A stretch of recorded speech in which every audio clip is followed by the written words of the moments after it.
Today I'm going to share 2 tips for the front lever that can literally change your form in just one session. It can go from pretty much this form to this form. The first tip is going to be regarding the arms. It is really common to see the elbows pointing outwards. However, this is making retraction and shoulder depression much harder to perform. So what I want you to do is when you grab the bar, twist the elbows so you try to point them the other way and bicep pointing backward. Thereby, you will depress your shoulders automatically and have a much easier time to get the right retraction. Let me show you the difference. So, elbows pointing outwards.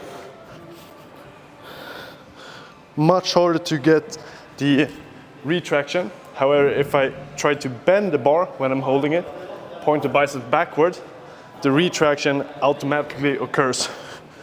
So bending the bar, much easier to get the connection, cleaner holds. The second tip I have for you is to always be in the right position before entering the front lever. And what I mean by this is making sure the retraction is engaged and that your hip is high enough before you even lift up your last feet. So there's a massive difference. This is without the trick. If you start from here and then trying to lift up into the front lever, it's going to be much harder to actually get the full engagement and full range of motion. Whereas if you use one leg to get into the retraction, bend your arms like I taught you before, hips up, straight leg. From here it's much easier to be in the right position from the start. Now I'm going to share one set from each of my exercises during my pull day. We have some front lever training, front lever pull-ups, and some Victorian. And I'll be telling you guys when I incorporate the different tips that I just told you, because they do play a major role, not only for front lever, but also Victorian and other skills. So follow along. First up on the schedule, I am training for the Archer front lever pull-up. I can already do front lever pull-ups, but the new skill now is to learn the Archer. So I'm currently using banded ones until I can do probably around like 3 to 4 reps at least on each arm, and at that point I'll step down to a thinner band. When I can do 4 or 5 reps with that band, I would then move on and train only body weight, because the goal is to have a few reps so I can definitely do it easily in competition. But yeah, with that being said, let's do one set and I'll tell you guys what I think about during Archer front lever pull-ups. For the Archer pull-up, I will focus on the things I just told you guys about. Both with the arms, I really try to point the biceps backwards. Even when I'm doing pulling exercises, the same applies, because I do want to keep my shoulder as depressed and retracted as possible in my Archer pull-ups as well. So the same applies there. And of course now when I enter the first pull-up, I will use my leg to be in the right position, but then that is only going to be the case for the first rep. But I still incorporate both of the tips in my set here as well. And then for the band, always bring it on the lower back, not under the bum. We want to have it in the center of mass.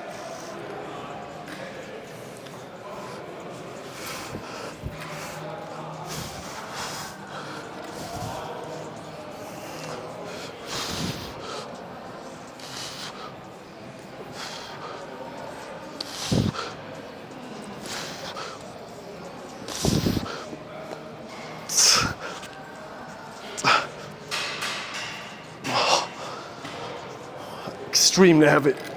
I also want to say, like, these parallettes or dip bars, they are wider than most dip bars, but I still think for the arch I would want to have a little bit wider. So I might bring the static bar to this gym as well, just to be able to full perform them. This will work alright, but a little bit wider I think would be nice for full range of motion. But yeah, this was the first exercise. I'll do 2 more sets and then show you guys the next drill. Next up, I got the Victorian. I will also use a resistance band here, but there are a few key components that are the same as with front lever. Number 1 is going to be the depression and retraction of the shoulder. In the Victorian, I also want to have that leverage, really try to get my chest up. If my chest is far down here, it's going to be impossible for me to keep a straight line, and I just have this position where my bum is really far down and it's not going to be clean. So retraction is key here. And the thing we want to focus on here as well is actually the twisting of the arm. So you don't want to be laying in the Victorian with your elbows pointing outwards. You want to have that connection, pretty much like you're squeezing the bar again, trying to point the biceps straight up, thereby getting the depression in the shoulder, retraction on point, and we're pretty much good to go. Of course, some strength is required, but at least that's the foundation. And the same applies here too. I will just use one leg, get into the position right, and then when everything is aligned, I will then let go and raise up my second leg.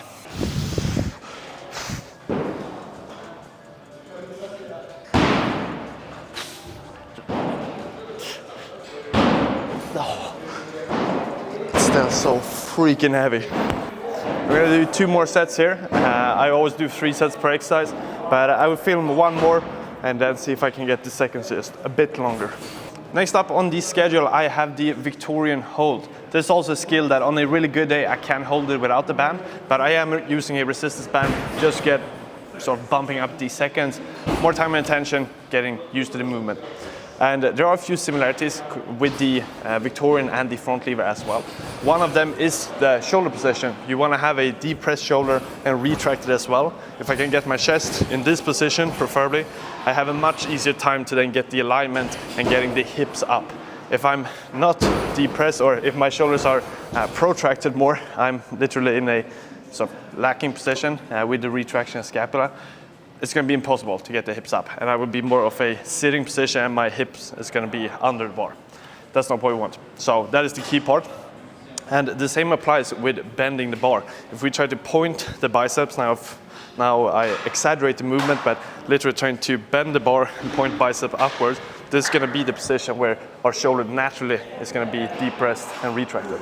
So that's something I still apply here as well, just as for front lever. And then of course I will use one of my legs, enter myself into the right alignment, and then after that, when I know everything is pretty much clean, I'll just lift up my last leg. And hopefully I will be able to maintain that clean form. So let's give it a try. Also having the band on the lower back.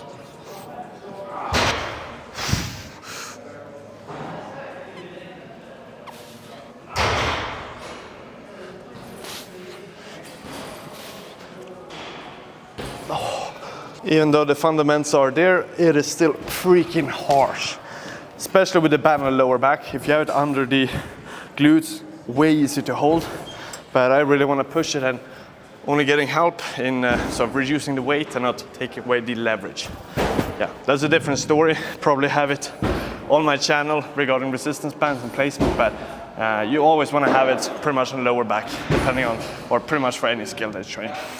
But that was the Victorian. I'm gonna do 2 more sets here and then bring you on to the next exercise I have.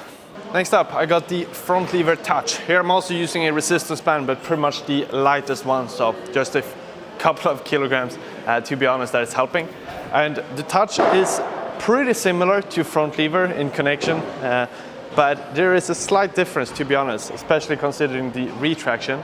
And that is, of course, you want to get good height with your chest, and it's crucial to have the connection there, but it's not as retracted as just the hold.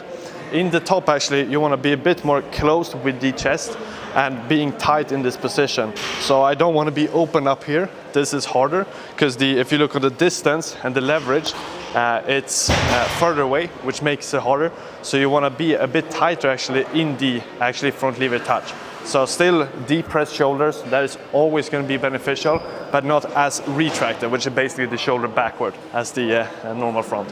So deep pressed, which is still going to be helpful with the bicep. I'm still bending that bar. I'm not holding my front lever like this. I'm holding it close together.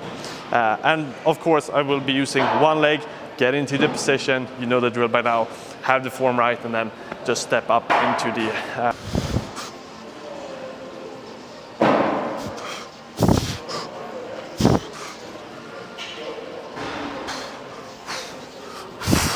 Not too bad. Also heavy as fuck, but key components are there and they felt pretty right. I'm gonna do 2 more sets, see if I can bump up the seconds just slightly here as well.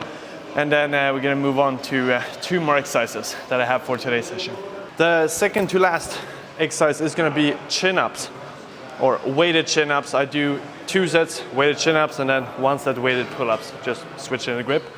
And I don't necessarily do it because it converts to my front lever training. There are definitely some benefits you can get, especially towards the dynamic skills like front lever pull-ups. You do have some similarities with, but not necessarily that my hold is going to be crazy good just because I have tons of weight under here. I mainly do it because I freaking enjoy it. And it's really nice also to end the sessions with a bit more dynamics, because then you go home feeling like you actually done something. After a static session, it just feels like you've been almost doing nothing after a set. Sometimes you can be a bit fatigued, but yeah, I think you get the point. Dynamics nice, get some pump, feels like you're doing things. And just also really awesome to keep bumping up the weights here on the chin-ups. It's a sort of side quest of mine. Let's start off 50 kilograms, see how we perform. Aiming to get about the 9 to 10 reps.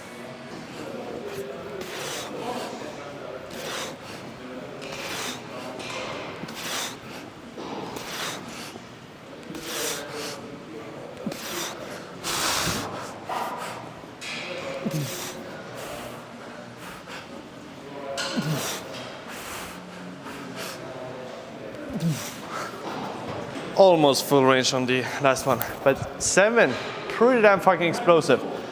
I would say that's also my strength, 1 rep max. As soon as I start to do endurance or more reps, same occurs for long combos freestyle, I'm pretty fucked. But 1 rep max or a few reps, like the 4 to 5 rep range, I'm freaking strong. I'm gonna see, might actually bump it up to 60. I will record it for fun. If it turns out to be alright, I put it in the video as well.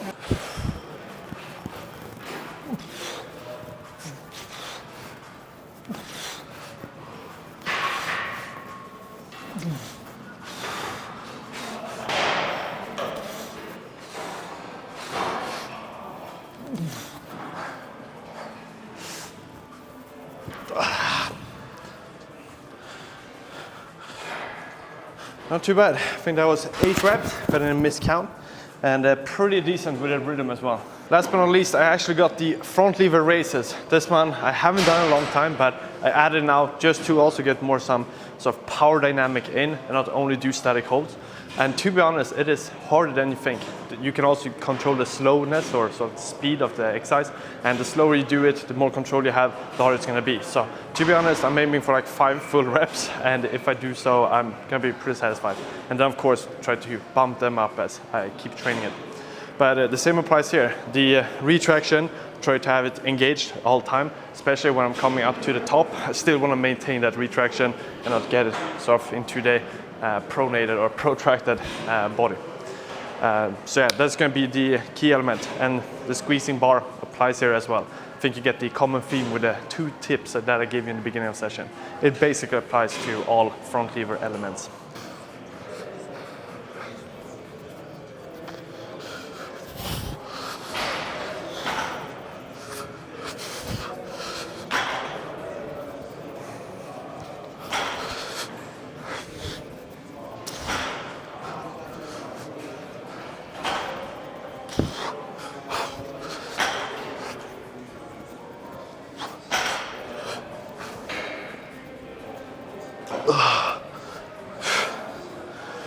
Oh yeah, definitely harder.